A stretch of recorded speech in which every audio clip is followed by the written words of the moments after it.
Hello students. तो आप बेटा पृष्ठीय क्षेत्रफल और आयतन surface area and volume chapter पढ़ रहे हैं। इसमें एक्सरसाइज 12.1 है आपका क्वेश्चन नंबर 6। तो क्वेश्चन नंबर 6 क्या है बेटा? दवा का एक कैप्सूल। अब यहाँ कैप्सूल की बात कर रहे हैं। कैप्सूल एक बेलन के आकार का है जिसके दोनों सिरों पर एक अर्धगोला लगा हुआ है। तो इस चित्र को समझना होगा। पूरे कैप्सूल की लंबाई 14 mm है और व्यास 5 है। तो पृष्ठीय क्षेत्रफल। तो क्वेश्चन बहुत आसान है, बस थोड़ा सा समझना होगा। अब देखिए सॉल्यूशन। अब यहाँ पे आपको जो दिया गया है वो देखिए। यहाँ पे आपको एक कैप्सूल दिया है। कैप्सूल ऐसा होता है। अब इसकी टोटल लंबाई बेटा कितनी है? 14। और इसका व्यास कितना है? ये यहाँ से यहाँ तक 5 है। व्यास इसका 5 है और ये कुल लंबाई इसकी यहाँ से यहाँ तक 14 mm है। अब देखो बेटा, इसको कर क्या सकते हैं, इसके नीचे चित्र द्वारा समझते हैं। ये देखिए, देखो बेटा ध्यान से, यहाँ पे है क्या? इस कैप्सूल को अब ये देखिए, यहाँ पे ये एक अर्धगोला है। ये अर्धगोला है। तो देखो बेटा, ये यहाँ तक ये बेलन हो गया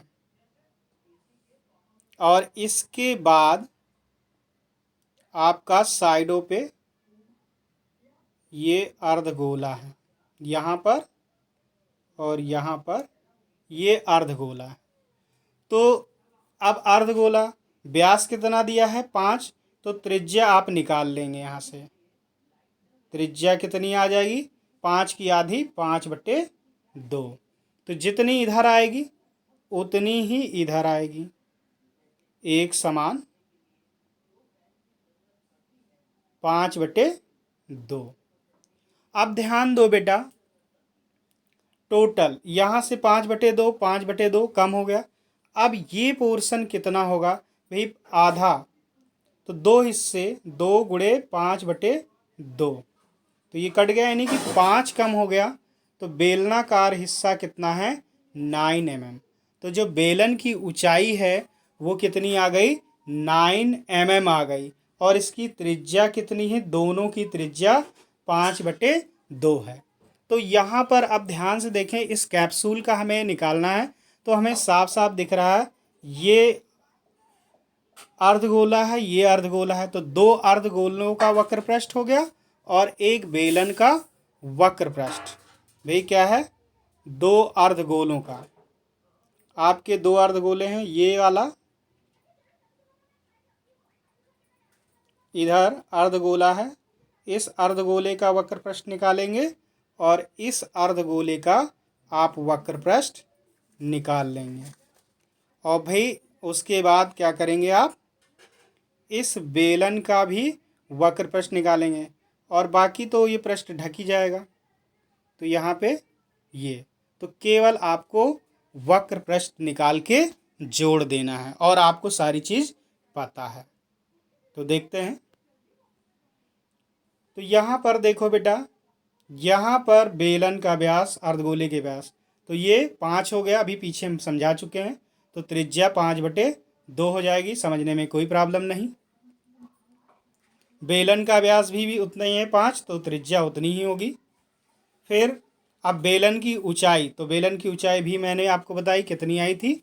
9 आई थी भाई। 14 और गुणे -2r, 2 गुणे त्रिज्या, तो ये 5 आ जाएगा। 14 से 5 घटाया 9 mm। ये बेलन की ऊंचाई आ गई। अब देखो बेटा क्या करना है। अब ध्यान दीजिए, कैप्सूल का पृष्ठीय क्षेत्रफल क्या होगा? 2 बराबर 2 अर्धगोलों का वक्र पृष्ठीय क्षेत्रफल प्लस बेलन का वक्रीय पृष्ठीय क्षेत्रफल। क्या है? कैप्सूल का पृष्ठीय क्षेत्रफल क्या है? 2 अर्धगोलों का वक्र पृष्ठीय क्षेत्रफल प्लस बेलन का वक्र पृष्ठीय क्षेत्रफल, तो बराबर। अब 2 तो रहेगा ही, अर्धगोले का क्या होता है 2πr² और बेलन का 2πrh। तो ध्यान दीजिए इसमें 2πr कॉमन मिल जाएगा, तो 2πr कॉमन ले लिया, यहाँ क्या बचा 2 और r² में एक r कॉमन हो गया तो r बचा 2r और प्लस h। तो अब ये वैल्यू रख देंगे। देखो बेटा 2 की वैल्यू 22/7, r की वैल्यू 5/2 है और यहाँ 2r मतलब व्यास 5 है और h 9 है, तो 9 5 14 आ गया।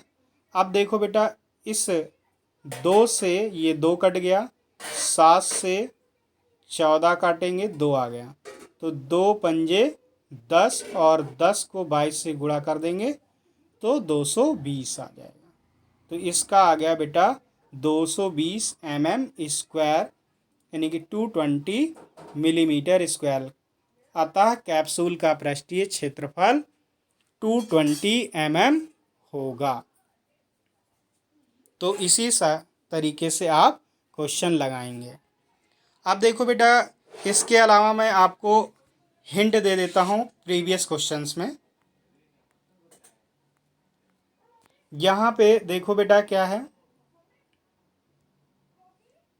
एक घनाकार ब्लॉक के फलक के अंदर की ओर से काट लिया गया गड्ढा, अर्धगोलाकार गड्ढा इस प्रकार बनाया गया कि अर्धगोले का व्यास एक घन के किनारे के बराबर है, शेष बचे पृष्ठीय का क्षेत्रफल ज्ञात कीजिए। तो बेटा इसमें क्या है, ये गड्ढा कर लिया गया है, ये गड्ढा कर लिया गया है।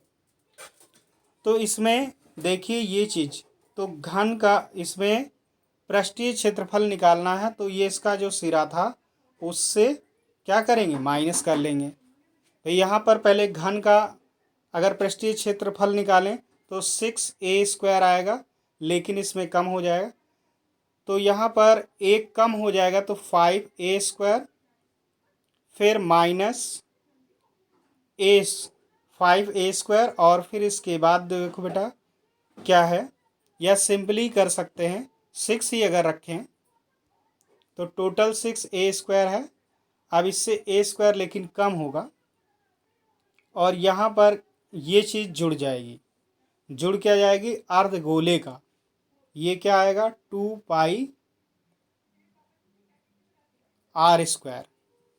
ये ऐड हो जाएगा,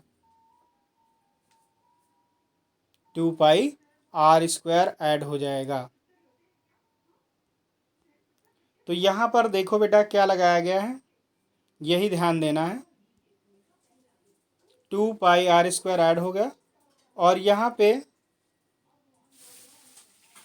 πr² माइनस πr², ये कम हो रहा है। ध्यान दो बेटा इसका जो पृष्ठ है यहाँ पे ध्यान देने योग्य है, ये पोर्शन, तो टोटल यहाँ पर क्या हो रहा है 2πr² है, लेकिन ये πr² इसमें जितना इसका आधार है वो हिस्सा कम हो गया तो πr²। तो देखो बेटा क्या आ जाएगा, यहाँ से आपका 6a² प्लस 2πr² और π² कम हो गया तो इतना आएगा। और अगर ये चीज़ ऊपर रखी भी जाती है, इससे प्रीवियस क्वेश्चन में, इससे पहले एक क्वेश्चन है ये वाला क्वेश्चन नंबर 4, उसके ऊपर रखा है, तो ऊपर जब रखेंगे तब भी वही सिचुएशन आती है, इतना कोना छूट जाएगा, तो इसमें भी यही लगाएंगे 6a² और प्लस 2πr² माइनस πr², तो यहाँ पर πr² ही होगा जैसा कि यहाँ पर दिखाया गया यही चीज़। तो चाहे हम उसमें गड्ढा करें या ऊपर रखें बात एक ही होगी, यही सूत्र आपका लगेगा। तो मैंने आपको चौथे और पाँचवें में हिंट दिया है और सातवां क्वेश्चन आपको पूरा बताया है, तो आप हिंट की सहायता से आप ये क्वेश्चन लगा लेंगे।